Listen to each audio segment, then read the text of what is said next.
Histoire en quatrième, thème 2, l'industrialisation de l'Europe et ses conséquences. D'abord, c'est quoi l'industrialisation? Revenons en arrière. Avant, les travailleurs étaient dispersés et travaillaient seuls avec des outils manuels. Mais en utilisant des machines à vapeur, il faut donc regrouper les travailleurs au même endroit. C'est l'usine. L'industrialisation, c'est donc le regroupement des travailleurs dans un même lieu, l'usine, pour utiliser des machines et produire plus. Quand et où l'Europe s'est-elle industrialisée? La première industrialisation a lieu à la fin du XVIIIe et au début du XIXe siècle, avec l'utilisation du charbon et des machines à vapeur. Puis à la fin du XIXe siècle, de nouvelles sources d'énergie sont développées, comme le pétrole, qui amènent à de nouvelles industrialisations, vers la chimie ou l'automobile. L'industrialisation s'est d'abord développée au Royaume-Uni, et en particulier en Grande-Bretagne, puis s'est développée dans d'autres pays d'Europe de l'Ouest. Mais d'une manière générale, ce sont les bassins houillers, les gisements de charbon, qui ont été les principales régions industrielles. Quelles conséquences l'industrialisation a-t-elle eu sur les populations européennes? D'abord, ces industries, et les banques qui les financent, appartiennent à la bourgeoisie.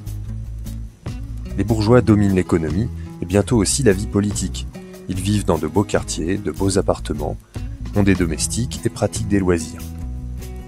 D'un autre côté, de nombreux Européens ont quitté les champs pour aller travailler à l'usine. Ce sont les ouvriers, appelés aussi les prolétaires.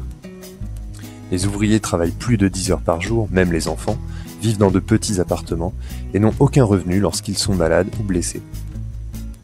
Mais c'est aussi l'époque où apparaît la classe moyenne, des employés de bureau, des commerçants, mais aussi les instituteurs. Maintenant, quelles sont les conséquences de l'industrialisation sur les paysages? Si au départ l'industrialisation concerne les campagnes, elle touche de plus en plus les villes, et c'est l'apparition des banlieues industrielles. Les villes s'équipent de grandes gares, et les trains à vapeur sillonnent les campagnes. Dans les grandes villes, les grands boulevards sont les lieux emblématiques de la réussite bourgeoise. On y circule en costume et haute forme pour les hommes, et en robe pour les dames. Dans les quartiers populaires, la situation est très différente. Les inégalités sociales sont alors très fortes. En résumé,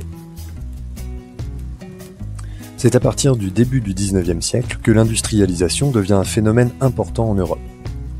L'industrialisation concerne d'abord le Royaume-Uni, puis ensuite les autres pays d'Europe de l'Ouest. C'est une période où les inégalités sociales sont très fortes entre une bourgeoisie dominante et une classe ouvrière vivant dans des conditions difficiles.